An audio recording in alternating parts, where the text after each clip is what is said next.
ഇന്ന് smack down episode start ചെയ്തപ്പോൾ first LA Knight Damien priest ഇവരുടെ സെഗ്മെന്റ് ആണ് നടന്നത്.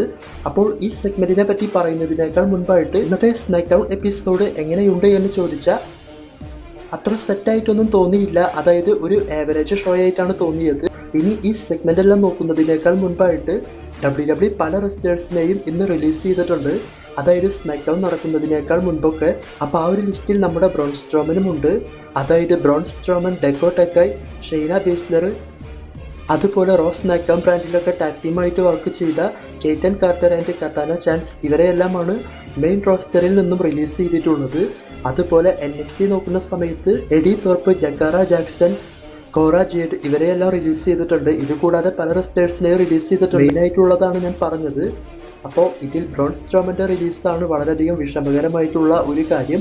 അതായത് WWE മുൻപ് റിലീസ് ചെയ്തിട്ട് വീണ്ടും തിരികെ വിളിച്ചുകൊണ്ട് വന്ന് വീണ്ടും റിലീസ് ചെയ്ത് വിട്ടേക്കാണ്. അതായത് തിരികെ കൊണ്ടുവന്ന സമയത്ത് ബ്രോൺ സ്ട്രോമന്റെ ലെവലിലുള്ള മാച്ചോ കാര്യങ്ങളോ ഒന്നും തന്നെ കൊടുത്തിരുന്നില്ല. പല മാച്ചുകളിലും തോൽവിയായിരുന്നു.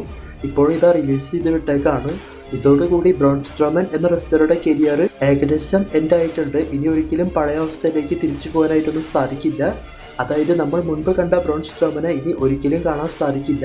അപ്പോൾ WWE ഇങ്ങനെ റിലീസ് ചെയ്ത് വിട്ടിട്ടുണ്ട്. ഇതിന്റെ മെയിൻ കാരണം TKO ഗ്രൂപ്പാണ്. അപ്പോൾ ഇതിലുള്ള പ്രശ്നം എന്താണെന്ന് വെച്ചാൽ ഈ ഒരു റിലീസ് എല്ലാം വേണമെങ്കിൽ ട്രിപ്പിൾ എച്ചിന് തടയാമായിരുന്നു എന്നാണ് പറയുന്നത്.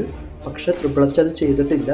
അപ്പോൾ ഈ ഒരു റിലീസിൽ ഞാൻ പറഞ്ഞതുപോലെ ബ്രോൺ സ്ട്രോമന്റെ പേര് വന്നത് വളരെയധികം വിഷമകരമായിട്ടുള്ള കാര്യമാണ്. ആ പാവത്തിനെ വീണ്ടും കൊണ്ടുവന്ന് മോചിച്ച് വിട്ടേക്കാണ് WWE അല്ലെങ്കിൽ ഇപ്പോഴത്തെ TKO ഗ്രൂപ്പ്. അപ്പോൾ റെസ്ലേഴ്സിന്റെ നിലനിൽപ്പൊന്നും ഇനി ഉറപ്പ് പറയാൻ സാധിക്കില്ല. പ്രത്യേകിച്ച് TKO ഗ്രൂപ്പ് WWE ഏറ്റെടുത്തതുകൊണ്ട്. അപ്പോൾ ഇതിനു വേണ്ടി പ്രത്യേകിച്ച് വീഡിയോ ചെയ്യണ്ട എന്ന് കരുതിയാണ് റിവ്യൂവിന് മുൻപ് ഇത് പറഞ്ഞത്. ഇനി നമുക്ക് സ്മാക്ക് ഡൗൺ എപ്പിസോഡിനെ പറ്റി പറയാം. അപ്പോൾ ഈ സെഗ്മെന്റിൽ LA Knightഉം ഡാമിൻ പ്രീസ്റ്റും സംസാരിച്ചത് ഇങ്ങനെയാണ്. അതായത് LA Knightന്റെ US ചാമ്പ്യൻഷിപ്പിന്റെ അവസരം ഡാമിൻ പ്രീസ്റ്റ് കളഞ്ഞു എന്ന ടൈപ്പില്.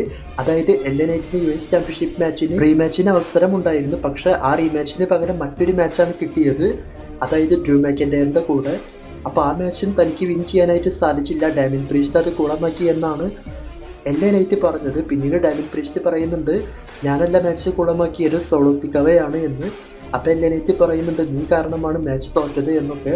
അപ്പോൾ ഡാമിൻ പ്രീസ്റ്റ് പറഞ്ഞത്, ഞാൻ നിന്നെ രക്ഷിക്കുകയാണ് ചെയ്തത്, ഇല്ലെങ്കിൽ ഡ്രൂ മാക്കൻഡയർ നിന്നെ ക്ലൈമോർ ചെയ്ത് മാച്ച് വിൻ ചെയ്തേനെ എന്ന്. അപ്പോൾ LA Knight പറയുന്നുണ്ട്, ക്ലൈമോർ ചെയ്താലും ഞാൻ നിന്റെ പോലെ തോൽക്കൊന്നുമില്ല എന്നൊക്കെ.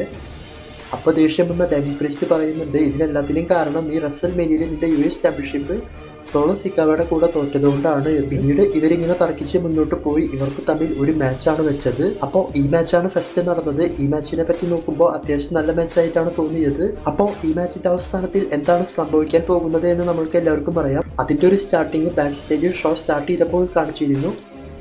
അതുപോലെ തന്നെയാണ് സംഭവിച്ചത്. അതായത് സോളോ സിക്കാവ വന്നുകൊണ്ട് ഡാമിൻ പ്രീസ്റ്റിനെ എല്ലാം അറ്റാക്ക് ചെയ്ത് ഈ ഒരു മാച്ച് മൊത്തത്തിൽ കുളമാക്കി. പിന്നീട് ഡാമിൻ പ്രീസ്റ്റ് സോളോ സിക്കാവയെ തിരിച്ച് അറ്റാക്ക് ചെയ്തു. LA Knight BFT ഫിനിഷറും കൊടുത്തു.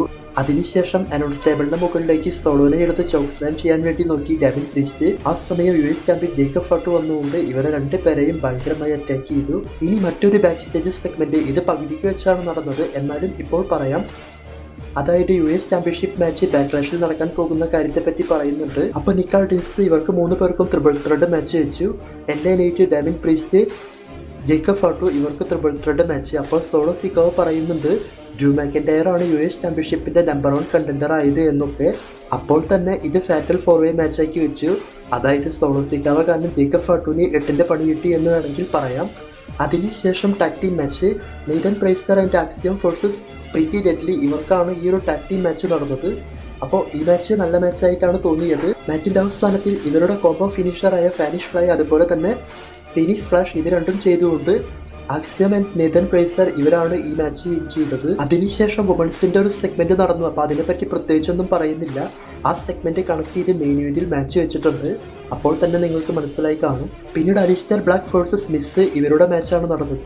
അപ്പോൾ ഈ മാച്ച് അത്യാവശ്യം നല്ല മാച്ചായിട്ടാണ് തോന്നിയത്. മാച്ചിന്റെ അവസാനത്തിൽ മിസ്സിനൊരു ബ്ലാക്ക് മാസ് കൊടുത്തതിന് ശേഷം രണ്ടാമതൊരു ബ്ലാക്ക് മാസിന് ട്രൈ ചെയ്യുന്ന സമയത്ത് കാർമെലോ ഹൈസ് ഡിസ്റ്റർബ് ചെയ്യാൻ നോക്കിയെങ്കിലും അലിസ്റ്റർ ബ്ലാക്ക് രണ്ടാമതൊരു ബ്ലാക്ക് മാസ് കൊടുത്തുകൊണ്ട് ഈ മാച്ച് വിൻ ചെയ്തു. അതുപോലെ മിസ് ഫിനിഷർ ചെയ്യാൻ നോക്കിയപ്പോൾ അത് റിവേഴ്സ് ചെയ്ത് മാറിയതും ഈ മാച്ചിൽ നന്നായിട്ടുണ്ടായിരുന്നു. പിന്നീട് കർമലോ ഹെയ്സുമായിട്ട് ഫേസ് ടു ഫേസ് നിൽക്കുന്നത് പോലെയും കാണിച്ചിരുന്നു. പിന്നീട് new United State champion Zelina Vega versus piper Nivin ഇവർ തമ്മിലുള്ള മാച്ച്. അപ്പോൾ ഈ മാച്ചിനെ പറ്റി പ്രത്യേകിച്ചൊന്നും പറയാനായിട്ടില്ല. മാച്ചിന്റെ അവസാനത്തിൽ ചെൽസി ഗ്രീൻ റിങ്ങിൽ കയറി ചീറ്റ് ചെയ്യാൻ നോക്കി. ആ സമയം പൈപ്പർ നിവിനെ ചെൽസി ഗ്രീന്റെ മേലേക്ക് തള്ളിയിട്ട് അങ്ങനെ തന്നെ റോഡ് വിൻ ചെയ്ത് ഈ മാച്ചിൽ സെലീന വേഗയാണ് വിൻ ചെയ്തത്. പിന്നീട് റാൻഡി ഓർട്ടന്റെ സെഗ്മെന്റ്, റാൻഡി ഓർട്ടൻ ജോൺ സീനയെ പറ്റിയാണ് പറഞ്ഞത്. അതായത് ജോൺ സീനയെ നിങ്ങൾക്ക് മനസ്സിലാക്കാൻ വേണ്ടിയിട്ട് 20 വർഷത്തോളം എടുത്തു. എന്നാൽ റാൻഡി ഓർട്ടനെ ആദ്യമേ തന്നെ ജോൺ സീനയെ അറിയാമായിരുന്നു എന്നാണ് പറയുന്നത്. അതായത് ജോൺ സീന ഒരു ഷെൽഫിഷ് ആണെന്നും അതുപോലെ തന്നെ ഒരു കാർട്ടൂൺ ക്യാരക്ടർ കണക്കാണ് ജോൺ സീന മുന്നോട്ട് പോകുന്നത് എന്നും റാൻഡി ഈ സെഗ്മെന്റിൽ പറയുന്നുണ്ട്. അതായത് PG അറയെ ഏറ്റവും കൂടുതൽ യൂസ് ചെയ്തിട്ടുള്ളത് അവനാണ്. അതായത് ഒരു കാർട്ടൂൺ കണക്ക് ക്യാരക്ടറിൽ നിന്ന് നിങ്ങളെയും നിങ്ങളുടെ കുട്ടികളെയും അവൻ പറ്റിച്ചു. പക്ഷെ ഞാൻ അങ്ങനെയല്ല, എന്നും എപ്പോഴും ഒരുപോലെ തന്നെയാണ്. അതായത് ഞാൻ എപ്പോഴും ഞാനായി തന്നെയാണ് നിന്നിട്ടുള്ളത് എന്ന്. പിന്നെ സീന ആകപ്പാടെ കൂടി ചെയ്തിട്ടുള്ളത് WWE മെർച്ചൻഡൈസിൽ ഓരോ മാസവും ഓരോ ടീഷർട്ട് കൊണ്ടുവന്ന് അതെല്ലാം വിറ്റ് അതിലൂടെ അവൻ ലാഭം കണ്ടെത്തി. അതിലൂടെ അവൻ നിങ്ങളെ പറ്റിച്ചു. അതായത് ഇങ്ങനെ ടീഷർട്ട് എല്ലാം വിറ്റുകൊണ്ട് അവൻ ഒരുപാട് പൈസ ഇതിൽ നിന്നും ഉണ്ടാക്കിയിട്ടുണ്ട് എന്ന്. അതുപോലെ തന്നെ നീ ഹസൽ, ലോയൽറ്റി ആൻഡ് റെസ്പെക്റ്റ് എന്നൊക്കെ പറയാറുണ്ട്. ഇതിൽ ഹസലിനെ പറ്റി ഞാനൊന്നും പറയുന്നില്ല, പക്ഷെ ലോയൽറ്റി ആൻഡ് റെസ്പെക്റ്റ് അതിനെ പറ്റി പറയാം. അതിനകത്ത് നീ ഒരുപാട് വിട്ടുവീഴ്ച കൊണ്ടുവന്നു, നിന്റെ റെസ്പെക്റ്റ് ലോയൽറ്റി എല്ലാം പോയി എന്നാണ് റാൻഡി പറഞ്ഞത്. അതുപോലെ നീ ഇവിടുന്ന് പോകുന്ന സമയത്ത്, അതായത് റിട്ടയർ ചെയ്ത് പോകുന്ന സമയത്ത് ആ ചാമ്പ്യൻഷിപ്പും കൊണ്ടുപോയി എൻ്റെ ഫാമിലിയുടെ പേരും അല്ലെങ്കിൽ എൻ്റെ ലെഗസി തന്നെ നീ തുടച്ചു മാറ്റും എന്നൊക്കെ പറഞ്ഞിരുന്നു. പക്ഷെ അതൊരിക്കലും സംഭവിക്കാൻ പോകുന്നില്ല. എൻ്റെ ബോഡിയിൽ തൊട്ടിട്ടേ നിനക്കത് നടത്താൻ സാധിക്കൂ എന്ന് റാൻഡി പറഞ്ഞു. പിന്നീട് അവസാനമായിട്ട് പറഞ്ഞത്, ഞാൻ പൊൺകിക്ക് ചെയ്ത് അറ്റാക്ക് ചെയ്യാൻ പോകുന്ന അല്ലെങ്കിൽ ഇല്ലാതെയാക്കാൻ പോകുന്ന അവസാനത്തെ ലെജൻഡ് റെസ്ലർ നീ ആയിരിക്കുമെന്ന്. അതുപോലെ തൻ്റെ ഫാമിലിയുടെ മുന്നിൽ വെച്ച് തന്നെ ജോൺ സീനയെ പൊൺകിക്ക് ചെയ്ത് അറ്റാക്ക് ചെയ്യും എന്നാണ് റാൻഡി പറഞ്ഞത്. അതിനേക്കാൾ മുൻപായിട്ട് RKO കൊടുക്കുമെന്ന്. അപ്പോൾ ഈ ഒരു ടൈപ്പിലാണ് ഈ സെഗ്മെന്റ് കൊണ്ടുപോയിട്ടുള്ളത്. അതായത് സീനയ്ക്ക് ഒരു വാർണിംഗ് പോലെ. അപ്പോൾ ഈ സെഗ്മെന്റ് നല്ല സെഗ്മെന്റ് ആയിട്ടാണ് തോന്നിയത്. പിന്നീട് റാൻഡി ഓർട്ടൻ ബാക്ക് സ്റ്റേജിൽ പോകുന്ന സമയത്ത് R-Truth അവിടെ വന്നുകൊണ്ട് എൻ്റെ ചൈൽഡ്ഹുഡ് ഹീറോ നിന്നെ തോൽപ്പിക്കുമെന്ന് റാൻഡി ഓർട്ടൻ്റെ മുഖത്ത് നോക്കി പറഞ്ഞു. അടുത്ത സെക്കൻഡിൽ തന്നെ R-Truthനെ പെറുക്കി കൂട്ടി അടിക്കാനുള്ള ചിന്ത റാൻഡി ഓർട്ടന് വന്നുവെങ്കിലും അപ്പോഴത്തേക്കും ജിമ്മി യൂസോ സേവ് ചെയ്ത് കൊണ്ടുപോയി. ഒരു പക്ഷെ ജിമ്മി യൂസോ അവിടെ വന്നിട്ടില്ലായിരുന്നുവെങ്കിൽ അവിടെ നേരത്തെ ഇട്ട് കിട്ടിയേനെ R-Truthന്. അതിനുശേഷം Santos Escobar versus Rey Fenix ഇവർക്ക് തമ്മിലുള്ള സിംഗിൾസ് മാച്ച്. അപ്പോൾ ഈ മാച്ച് വരാൻ കാരണം ഒരു ബാക്ക് സ്റ്റേജ് സെഗ്മെന്റ് ആണ്. അതുവഴിയാണ് ഈ മാച്ച് കൺഫേം ചെയ്തിട്ടുള്ളത്. അപ്പോൾ ഈ മാച്ച് എങ്ങനെയുണ്ട് എന്ന് ചോദിക്കുകയാണെങ്കിൽ ഈ മാച്ച് വേറെ ലെവൽ മാച്ചായിട്ടാണ് തോന്നിയത്. ഇന്ന് കണ്ടതിൽ ഒരു അടിപൊളി മാച്ച് ഉണ്ടെങ്കിൽ അത് ഈ മാച്ചാണ്.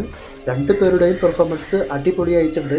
മാച്ചിന്റെ അവസാനത്തിൽ റേ ഫീനിക്സ് ഒരു ഡബിൾ സ്റ്റാമ്പ് പോലെയെല്ലാം ചെയ്തുകൊണ്ട് സാന്റോസ് എസ്കോബാറിനെ തോൽപ്പിച്ച് ഈ മാച്ച് വിൻ ചെയ്തു. പിന്നീട് വുമൺസിന്റെ main event match, women's champion Tiffany Stratton and Jade Cargill versus Nia Jax and Naomi ഇവർക്കാണ് ഈ മാച്ച് നടന്നത്. അപ്പോൾ ഈ മാച്ചിന്റെ സെഗ്മെന്റ് ആണ് ഞാൻ സ്കിപ്പ് ചെയ്ത് കളഞ്ഞത്. 10 പൈസയ്ക്ക് കാര്യമില്ലാത്ത സെഗ്മെന്റും മാച്ചും അതും മെയിൻ ഇവന്റിൽ കൊണ്ടുവച്ചേക്കുന്നു. മാച്ചിന്റെ അവസാനത്തിൽ ജേഡ് കാർഗിൽ നയോമിനെ ചോക്സ്ലൈൻ ചെയ്ത് പിൻ ചെയ്യാൻ നോക്കിയ സമയത്ത് നയ ജാക്സ് കയറി അറ്റാക്ക് ചെയ്തു. ശേഷം ജേഡ് കാർഗിൽ നയ ജാക്സിന് പവർ ബോംബ് കൊടുത്തുകൊണ്ട് jade Kargil and Tiffany Stratton ഇവരാണ് വിൻ ചെയ്തത്. ഈ മാച്ച് വിൻ ചെയ്തതിന് ശേഷം ചാമ്പ്യൻഷിപ്പ് എടുത്ത് കൊടുക്കുന്നത് പോലെ കാണിച്ച് ജേഡ് കാർഗിലിന് മാച്ച് വേണം എന്ന ടൈപ്പിലാണ് എത്തിയത്.